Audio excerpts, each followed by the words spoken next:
Kerala state കർഷക തൊഴിലാളി federation Karimpuzha village office ധർണ നടത്തി. ATC സംസ്ഥാന വൈസ് പ്രസിഡന്റ് K. മല്ലിക ഉദ്ഘാടനം ചെയ്തു. 2019 ആയപ്പോൾ ഇപ്പോൾ 2 രൂപയ്ക്കും 5 രൂപയ്ക്കും ഒന്നും ഒരു വിലയും ഇല്ല എന്നുള്ള ഒരു സ്ഥിതി എത്തിയപ്പോൾ 20 രൂപ അടയ്ക്കണം എന്ന് പറഞ്ഞു. അപ്പോൾ വലിയ തർക്കമൊന്നും ഇല്ലാതെ എല്ലാ ട്രേഡ് യൂണിയനും ശരി ഇന്നത്തെ കാലഘട്ടത്തിൻ്റെ ആവശ്യപ്രകാരം 2019 തൊട്ട് 20 രൂപ ഈ ക്ഷേമനിധിയിലേക്ക് അടയ്ക്കാൻ തുടങ്ങി. അങ്ങനെ 20 രൂപ അടയ്ക്കാൻ തുടങ്ങിയപ്പോഴും അപ്പോൾ ശരിക്കും എങ്ങനെ വേണം? 2 രൂപ അടച്ചപ്പോൾ സർക്കാർ 2 രൂപ തന്നു, 5 രൂപ അടച്ചപ്പോൾ സർക്കാരും 5 രൂപ അടച്ചു. അപ്പോൾ 20 രൂപ അടയ്ക്കുമ്പോൾ സർക്കാരും 20 രൂപ അടയ്ക്കണം. അതല്ലേ അതിൻ്റെ ഒരു ശരി. പക്ഷേ സർക്കാർ 5 രൂപയിൽ തന്നെ നിന്നു, 20 രൂപ ഇതിലേക്ക് അടയ്ക്കാൻ തയ്യാറായില്ല.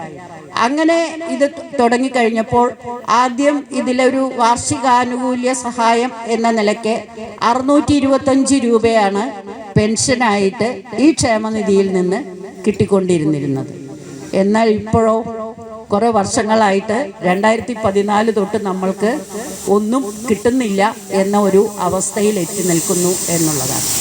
കർഷക പെൻഷൻ 3000 രൂപയാക്കുക, പെൻഷൻ കുടിശ്ശിക ഉടൻ വിതരണം ചെയ്യുക തുടങ്ങി വിവിധ ആവശ്യങ്ങൾ ഉന്നയിച്ചാണ് ധർണ നടത്തിയത്.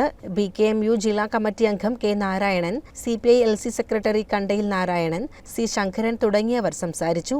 CCN കടമ്പഴിപ്പുറം.